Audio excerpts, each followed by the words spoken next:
ರೆಡ್ಡಿ ಮಾಡಿದ್ದೇ ಕಾನೂನು, ನುಡಿದಿದ್ದೇ ನ್ಯಾಯ, ಇನ್ನುಳಿದವರು ಹೇಳುವುದೆಲ್ಲ ಸುಳ್ಳು.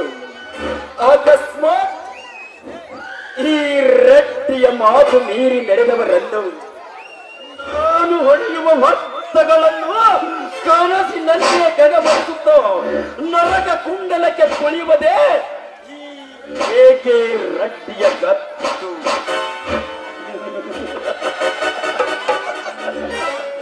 ನನ್ನನ್ನು ಅತಿಯಾಗಿ ನಂಬಿದ ಆ ಪೆದ್ದ ಮಂತ್ರಿ ಪಾಟೀಲರ ಶ್ರೀಮಂತಿಕೆಯನ್ನು ಮೋಸದಿಂದಲೇ ತಳಪಷ್ಟ ಮಾಡಿ ಖತರ್ನಾಕ್ ಕಾದಿ ತೊಟ್ಟು ಈ ರಾಜಕೀಯ ಎಂಬ ಹೊಲಸು ಸಮುದ್ರದಲ್ಲಿ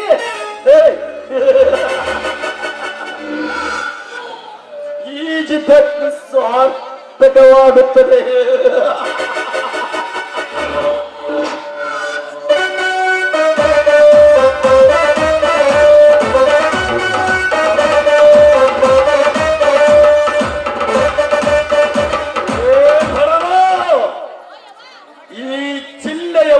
ಎಂಪಿ ಎದುರಾಗಿ ಬರುವುದನ್ನು ನೋಡಿ ನೋಡದ ಹಾಗೆ ಹೋಗ್ತೀಯಲ್ಲ. ಒಂದು ಟೊಕ್ಕಿ ಸಲ ಹೊಡೆದರೆ ನಿಮ್ಮಪ್ಪನ ಮನೆಯ ಗಂಟೆಯನ್ನು ಕಳೆದು ತಿನ್ನಲು ರೈತ ಕುಂಟಿಯೇ. ನೀನಷ್ಟೇ ಅಲ್ಲೋ, ಈ ದೇಶದ ಪ್ರಧಾನಮಂತ್ರಿ ಎದುರಿಗೆ ಬಂದರು ಗಂಜಿ ಸಲ ಮಡಿಯುವನಲ್ಲ ಈ ಭೂಮಿ ತಾಯಿಯ ಚೊಚ್ಚಲ ಮಗ.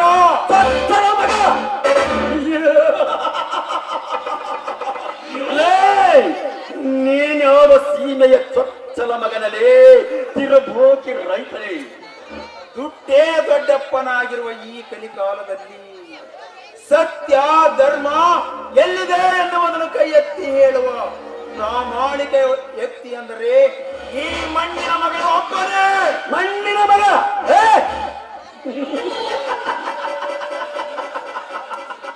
ಲೇ ಸಗಣೆ ಬಾಚಿ ತಲೆಯ ಮೇಲೆ ಹೊತ್ತುಕೊಂಡು ತಿಪ್ಪೆ ಗುಂಡಿಗೆ ಚೆಲ್ಲಿ ಬರುವ ನಿನ್ನಂತ ಮಬ್ಬು ರೈತನಿಗೆ ಎಷ್ಟೊಂದು ಸೊಕ್ಕಿರಬೇಕಾದ್ರೆ ಎಬ್ಬಟ್ಟು ಒತ್ತಿ ಅಡ್ಡ ಕಟ್ಟಿಕೊಂಡು ರಾಜಕೀಯ ಎಂಬ ರಣರಂಗದಲ್ಲಿ ಜನನಾಯಕನಂತೆ ನುಗ್ಗಿದ ನನಗೆ ನಿನ್ನಷ್ಟು ಸೊಕ್ಕಿರಬಹುದರೆ ಮಂಗೆ.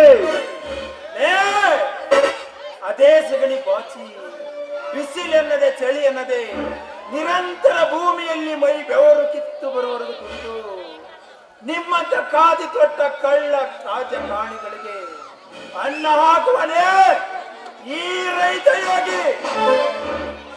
ಲೇಖಾದಿ ಇನ್ನೊಮ್ಮೆ ರೈತನ ಬಗ್ಗೆ ಕೀಳಾಗಿ ಮಾತನಾಡಿದರೆ ನಿನ್ನ ಸೊಂಟವನ್ನು ಮುರಿಯುವ ಎಂಟೆದೆಯ ಬಂಟ ಈ ರಾಯಣ್ಣ.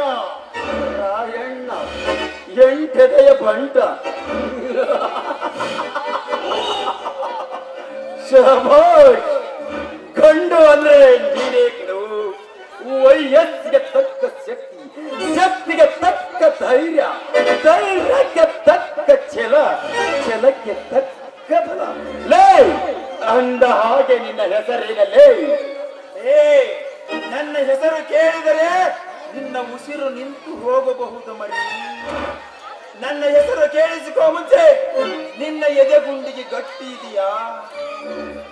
ನಾನು ಕರುಣೆಯಿಂದ ಇದ್ದವರ ಸೇವೆ ಮಾಡುವ ಗುಲಾಮ, ಸ್ವಕ್ಕಿನಿಂದ ಮಾತನಾಡುವರ ಸ್ವಂಟ ಮುರಿಯುವ ಎಂಟೆದೆಯ ಬಂಟ ಈ ರಾಯಣ್ಣ.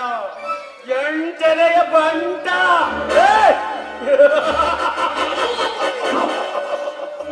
ಲೇ ನಿನ್ನ ಸಾವಿರಾರು ಎಂಟೆದೆಯ ಬಂಟರೆಂದು ಬಂದವರನ್ನು ಸ್ವಂಟವನ್ನು ಪುಡಿ ಪುಡಿ ಮಾಡದೆ ಬಿಟ್ಟಿಲ್ಲ ಈ ಕೆ ರೆಡ್ಡಿ ಎಂಬ ದೊರೆ.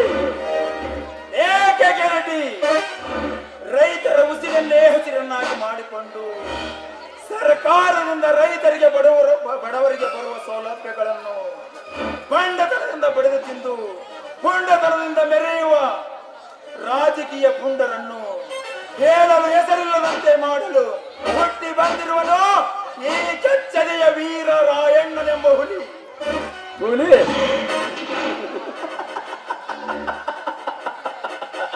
ಲೇ ನಿನ್ನಂತ ಸಾವಿರಾರು ಹುಲಿಗಳನ್ನು ನರಸತ್ತ ಇಲೆಗಳಂತೆ ಬಾಡಿ ರಾಜಕೀಯ ಎಂಬ ರಣರಂಗದಲ್ಲಿ ನುಗ್ಗಿದವನು ನಾನು.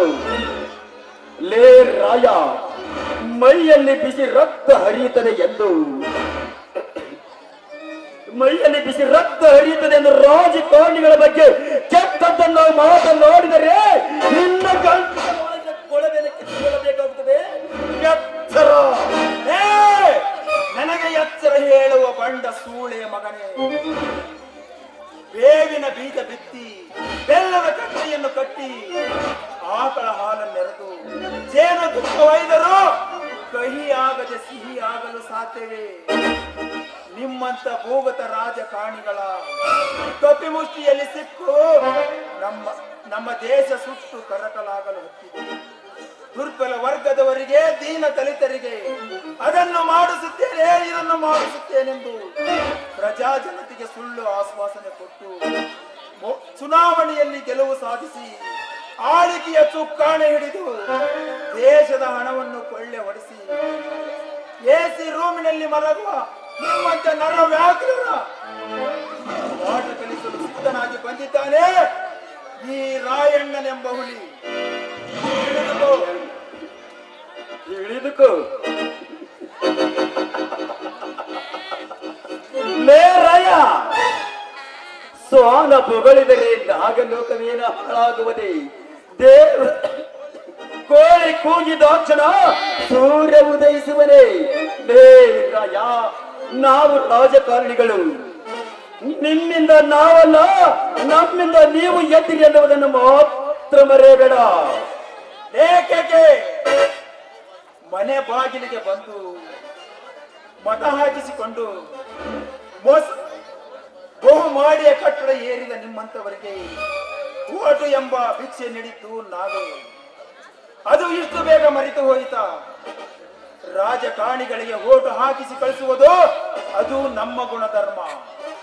ಆದರೆ ಅದನ್ನೆಲ್ಲ ಮರೆತು ಭ್ರಷ್ಟತನದಿಂದ ಮತ ಕೊಟ್ಟ ಮತ ಬಾಂಧವರಿಗೆ ಮೋಸ ವಂಚನೆ ಮಾಡುತ್ತಾ ಬುಕ್ಕ ಬಲಿತ ಹಕ್ಕಿಯಂತೆ ಹಾರಾಡುತ್ತಿದ್ದೀಯಲ್ಲ. ಆದರೆ ನಿಮ್ಮ ಪಾಪವೆಂಬ ರೆಕ್ಕೆ ಕತ್ತರಿಸಲು ಓಟು ಕಟ್ಟುವುದು ನಾವು ಎಂಬುದು ನೆನಪಿರಲಿ.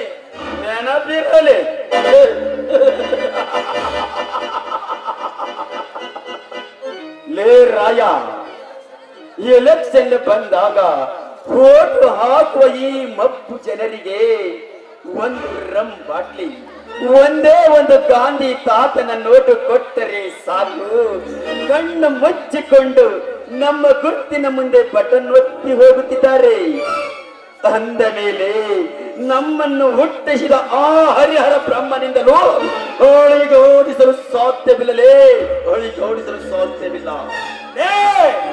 ರೈತರಿಗೆ, ಬಡವರಿಗೆ, ದೀನ ದಲಿತರಿಗೆ ಅದನ್ನು ಮಾಡಿಸುತ್ತೇನೆ, ಇದನ್ನು ಮಾಡಿಸುತ್ತೇನೆಂದು ನಿಮ್ಮಂತವರನ್ನು ಸಂಹಾರ ಮಾಡಲೆಂದೇ ರಾಜಕೀಯ ರಣರಂಗದಲ್ಲಿ ವೀರ ಅಭಿಮನ್ಯನ ತರಹ ಹೋರಾಡಲು ಗಂಡು ಗಚ್ಚಿ ಹಾಕಿ ತೊಡೆ ಕಟ್ಟಿ ಸಿದ್ಧರಾಗಿ ನಿಂತಿದ್ದಾನೆ ಈ ರೈತನ ಮಗ ಸೂರ ರಾಯಣ್ಣ. ಸೂರ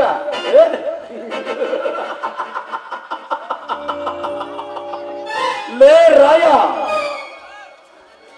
ಈ ರಟ್ಟಿಯನ್ನ ಮಾಹಿತ ಕೇಳಿದರೆ ದರೆಯಲ್ಲಿ ಜೀವಿಸುವ ಪ್ರತಿ ಒಂದು ಜೀವಿಗಳು ಬದುಕಲು ಭಯಪಟ್ಟುಕೊಳ್ಳುತ್ತಿರುವಾಗ ಇನ್ನು ಮುಂದೆ ಮಂಜರ್ ಪಾಟ್ ಅಂಗಿ ತೊಟ್ಟು ಹಳ್ಳಿ ಹುಮ್ಮನಂತೆ ಹೊಲದಲ್ಲಿ ರಂಟಿ ಹೊಡೆಯುವ ನಿನಗೆ ಹೇಗೆ ಪಾಠ ಕಲಿಸಬೇಕೆನ್ನುವುದು ಈ ಕೇಕೆ ರೆಡ್ಡಿಗೆ ಚೆನ್ನಾಗಿ ಗೊತ್ತು. ಲೇ ರಾಯ, ಮತ್ತೆ ಸಮಯ ಸಾಧಿಸಿ ನಿನ್ನನ್ನು ಮಣ್ಣಲ್ಲಿ ಮುಚ್ಚಿಸದೆ ಬಿಡುವುದಿಲ್ಲ ಈ ಕೇಕೆ ರಡ್ಡಿ ಎಂಬ ಹುಲಿ. ನೀನಷ್ಟೇ ಅಲ್ಲೋ, ನೀನು ಸಾಕಿದ ಸಾವಿರಾರು ದಂಡ ಪಿಂಡಗಳು ನನ್ನೊಂದಿಗೆ ಬದುಕಿಗೆ ಬಂದರು ಈ ರಾಯಣ್ಣನ ಎಡಗಾಲಿನ ಕಿರು ಬೆರಳು ಅಲುಗಾಡಿಸಲು ಸಾಧ್ಯವಿಲ್ಲ. ಯಾಕೆ ಗೊತ್ತಾ? 3 ಹೊತ್ತು ಜೋಳದ ರೊಟ್ಟಿ ಕುರಿ ಹಾಲು ಕುಡಿದು ಭೂಮಿಯಲ್ಲಿ ಬೆವರು ಕಿತ್ತು ಬರುವವರೆಗೂ ದುಡಿದ ಉಕ್ಕಿನ ಶರೀರ ನೋಡಿದು, ಉಕ್ಕಿನ ಶರೀರ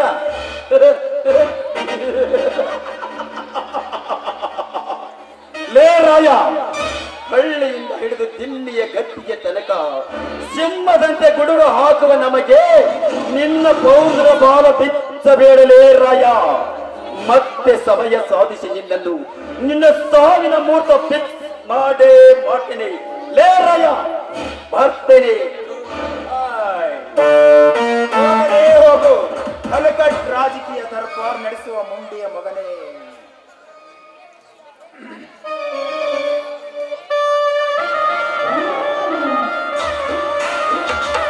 ಓಟು ಕೊಟ್ಟು ಆರಿಸಿದ ಜನತೆಯನ್ನೇ ತುಳಿದು ಮೆಟ್ಟಿಲ ಮಾಡಿ ತುತ್ತು ಬಂಡವನ ಕತ್ತು ಕೊಯ್ಯುವ ನಿಮ್ಮಂತ ಭ್ರಷ್ಟ ರಾಜಕಾರಣಿಗಳಿಗೆ ಒತ್ತು ಬುದ್ಧಿ ಕಲಿಸುವ ಸಮಯ.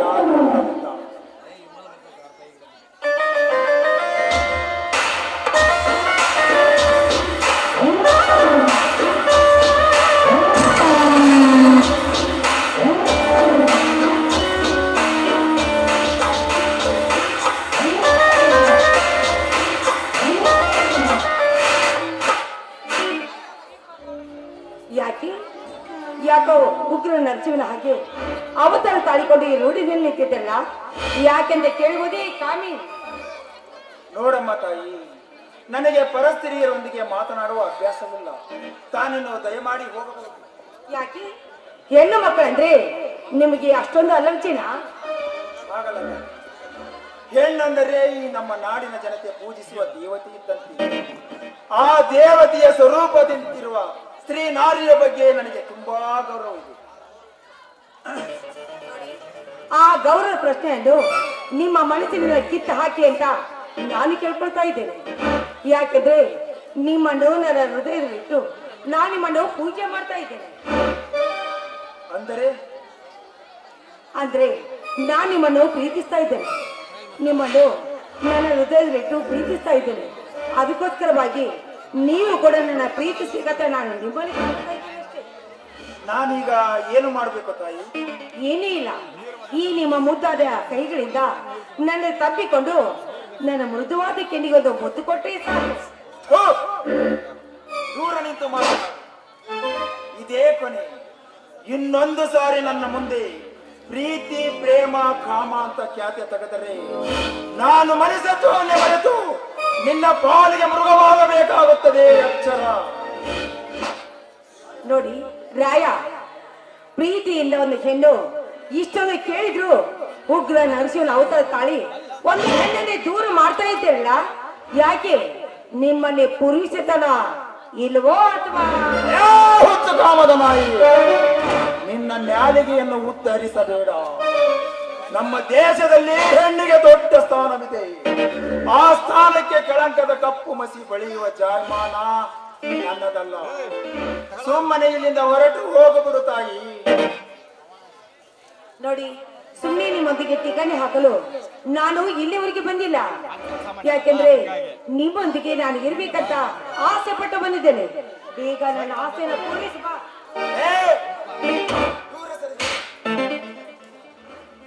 ಕುಲಕ್ಕೆ ಕಳಂಕದ ಕುಟಾರ ನೀನು ಹೆಣ್ಣಲ್ಲ. ನಿನ್ನ ಮೈಯೆಲ್ಲ ಕಾಮದ ಹೊಂಡವನ್ನು ತುಂಬಿಕೊಂಡಿರುವ ನಿನ್ನ ಕನ್ಯೆ ನೀನು. ನಾಳೆ ಇಲ್ಲಿಂದ ಕಾಲ್ ಕೇಳುವುದು ಒಳ್ಳೆಯದು. ಹೋಗು ರಾಯ, ಹೋಗು. ಇಂದು ನನ್ನ ತಪ್ಪಿಕೊಳ್ಳದೆ ನೀನು ಈ ಸಮಯಕ್ಕೆ ನನ್ನ ಬಿಟ್ಟು ಹೋಗಿದ್ದೀಯ ಮೇಲೆ ನೀನಾಗೆ ಬಂದು ನನ್ನ ತಪ್ಪುವಾಗಿ ನಾನು ಮಾಡ್ತೀನಿ. I love you Raya, I love you. ಅನರ್ಘ್ಯ ರತ್ನವೇ,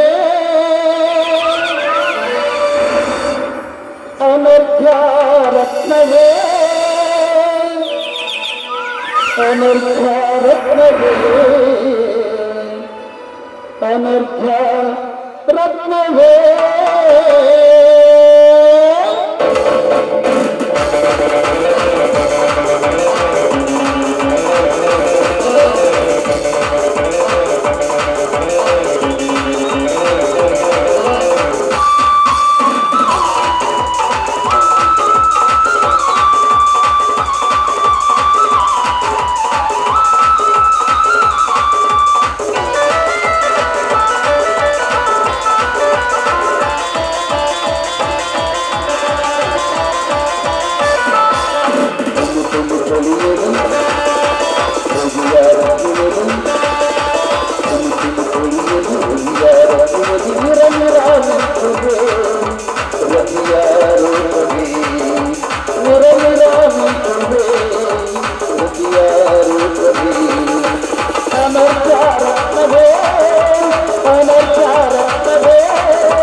ಮಂದಾರ ಪುಷ್ಪವೇ ಮಂದಾರ ಪುಷ್ಪವೇ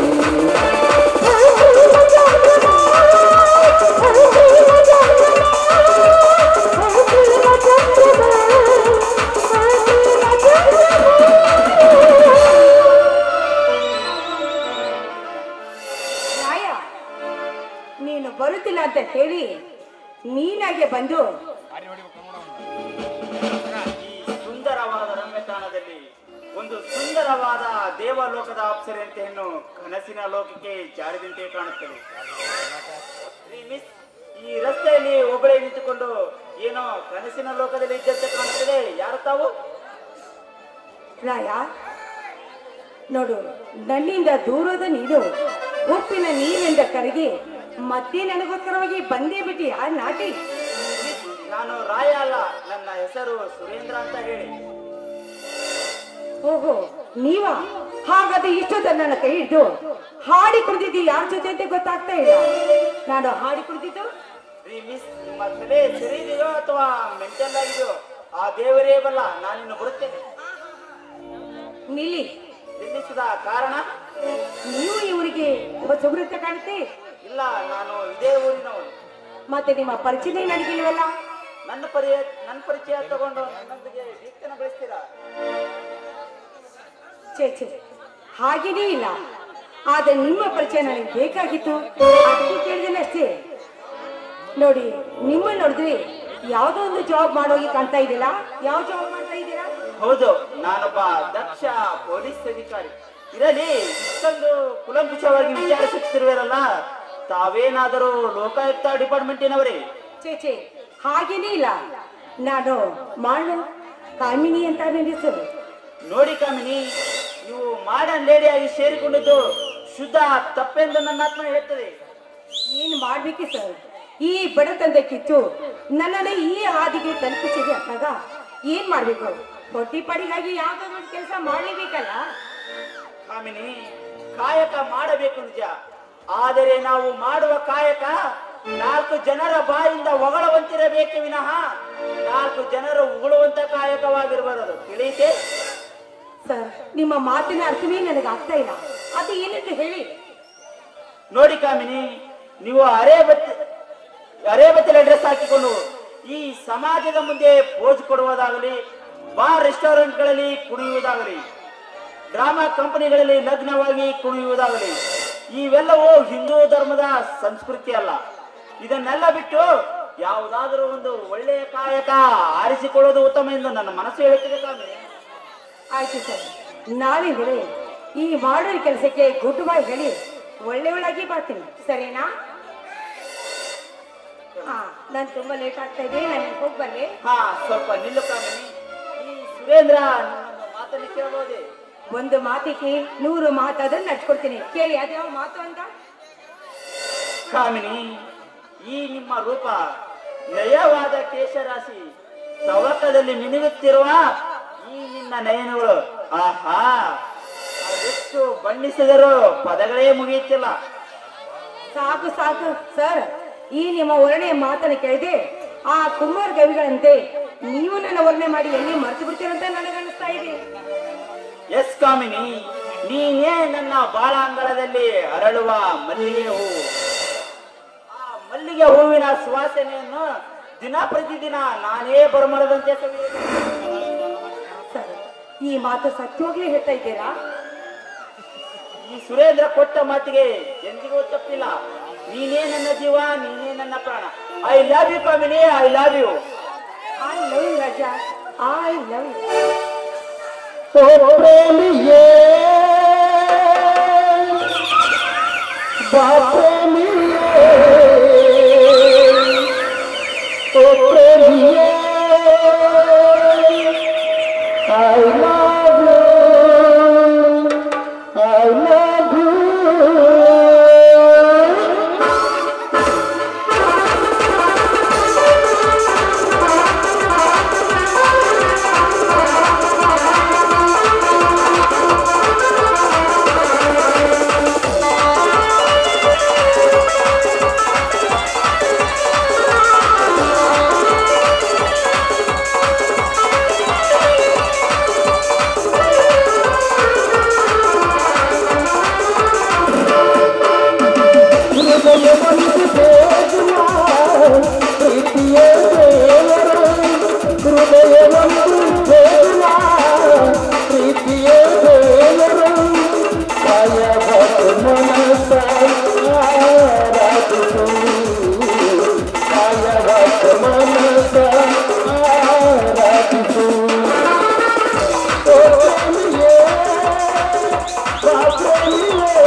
ಶಸ್ತ್ರವಿಲ್ಲದಿದ್ದರೂ ಆಕಾಶವು ಬೆಳಗಬಲ್ಲದೆ ಚಂದ್ರನಿಲ್ಲದೆ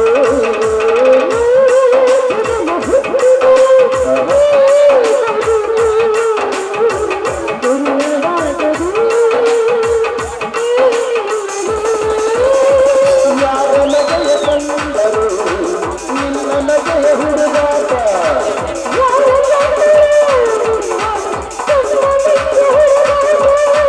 ನನ್ನ ಕಣ್ಣಲ್ಲಿ ನಿನ್ನ ಮುಂದವೇ ನನ್ನ ಮನದಲ್ಲಿ ನಿನ್ನದೇ ಛಾಯೆ ಏನಿದು ಮಾಯೆ ಏನಿದು ಮಾಯೆ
ಸಾಗರಕ್ಕೆ